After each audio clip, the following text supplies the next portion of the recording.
വേദിയിൽ ഉപവിഷ്ടരായിരിക്കുന്ന പൂജ്യരായ ആരാധ്യരായ വിശിഷ്ടാതിഥികളെ, സിനിമയെ സ്നേഹിക്കുന്ന കലാകാരെ, നിങ്ങൾക്കെന്റെ ആത്മപ്രണാമം. കാവുങ്കൽ ദേശത്ത് ഉദിച്ചുയരുന്ന ഒരു അരുന്ധതി നക്ഷത്രമായാണ് ആദരണീയനായ ശ്രീ സോണി സാറിനെ ഞാൻ എപ്പോഴും കാണുന്നത്. ഒരുപാട് വർഷങ്ങൾക്ക് മുൻപ് ഭിക്ഷാന്തേഹിയായി പ്രതീക്ഷകളോടെ ഈ ഒരു കലാകാരി ഒരുപാട് ദൂരം നടന്നിട്ടുണ്ട്, നഗ്നപാതയായി.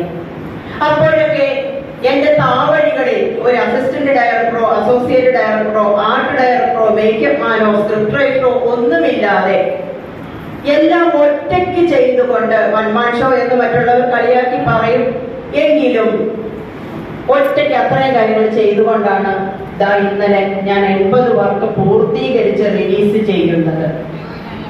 ഇതിൽ നിന്ന് നിങ്ങൾ ഉൾക്കൊള്ളേണ്ടത്, ഇടത്തും വലത്തും മുൻപിലും പുറകിലും ആൾക്കാരുണ്ട് എന്ന് വിചാരിച്ചുകൊണ്ട് നിശ്ചിത ഒരു പ്രൊഡ്യൂസർ നമുക്കുണ്ടായിട്ട് പടം ചെയ്യാമെന്ന് കരുതിക്കൊണ്ട് ആരും മുൻപോട്ട് പോകരുത്. പ്രയാണം ചെയ്തുകൊണ്ടേയിരിക്കുക, ആത്മവിശ്വാസം കൈ കൊണ്ടുകൊണ്ടേയിരിക്കുക, ആത്മവിശ്വാസത്തോടെ ഒറ്റയ്ക്ക് പ്രയാണം ചെയ്യുക. ഇതാണ് സോണി സാറിന് ഞാൻ വർഷങ്ങളായിട്ട് ഫോണിലൂടെ നൽകുന്ന ഈ എളിയ കലാകാരികളുടെ ഒരു ഉപദേശം. കാവുങ്കൽ ദേശത്ത് ഒരുപാട് മ്യൂസിക്കൽ ആൽബങ്ങൾ ചെയ്തിട്ടുള്ള ആളാണ് സോണി സാറ്. ഒരുപാട് വേദികളിൽ തന്നെ അദ്ദേഹം വിളിച്ച് എന്താ പറയുക, ഇതുപോലെ ഗസ്റ്റ് ആയിട്ട് വിളിച്ചിട്ടുണ്ട്. അപ്പോഴൊക്കെയും എന്റെ മനസ്സിൽ വളരെയധികം സന്തോഷം തോന്നിയിട്ടുണ്ട്. സോണി സാറിന് ഒരുപാട് കയ്യാളുകൾ ഉണ്ടായിരുന്നു. പക്ഷെ ഞാൻ അദ്ദേഹത്തോട് പറഞ്ഞു, സൂക്ഷിക്കണം, എപ്പോഴും കലാകാരന്മാര് മറ്റൊരു കലാകാരോട് എപ്പോഴും ഒരു സ്പർദ്ധ അല്ലെങ്കിൽ ഒരു ഈഗോ ഉണ്ടാക്കില്ലേ ചേച്ചി, അതൊന്നും കുഴപ്പമില്ല എന്ന് പറഞ്ഞ് ഒരുപാട് പണി കിട്ടിയ ഒരാളാണ് സോണി സാർ.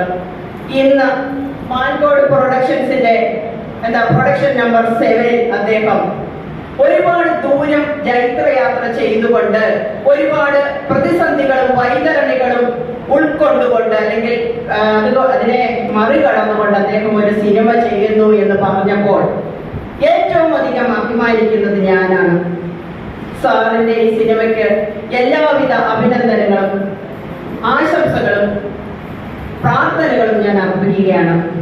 ഒരു കാര്യം എടുത്തു പറയേണ്ടത്, ഇവിടെ ഈശ്വര പ്രാർത്ഥന ചൊല്ലിയ കുട്ടിയെ ഞാൻ ശ്രദ്ധിച്ചു. 100% വരികളോടും വരികൾക്ക് ഭാവം കൊടുത്തുകൊണ്ട് പ്രേക്ഷകരുടെ ഹൃദയങ്ങളിൽ ഭക്തിയുടെ ആനന്ദ സാഗരത്തിൽ ആറാടിച്ച കുട്ടി ഒന്നെന്റെ അടുത്ത് വരണം. യഥാർത്ഥ ഒരു വളർന്നു വരുന്ന രക്തത്തിൽ അലിഞ്ഞു ചേർന്ന കലയുടെ എന്താ പറയാ ദേവതാ കടാക്ഷമുള്ള കുഞ്ഞിന് ഞാൻ ഒരുപാട് അനുഗ്രഹം കൊടുക്കുകയാണ്. മനസ്സ് നിറഞ്ഞു മോനെ, മനസ്സൊന്നും വേണ്ട മോന് ഞാനൊരു കുത്തിയോട്ടപ്പാട്ട് കൊടുക്കുന്നതായി. അപ്പോ ഈ പുണ്യ ജന്മം നൽകിയ മാതാപിതാക്കൾക്ക് എൻ്റെ ആത്മപ്രണാമം. വലിയൊരു കലാകാരനാകും.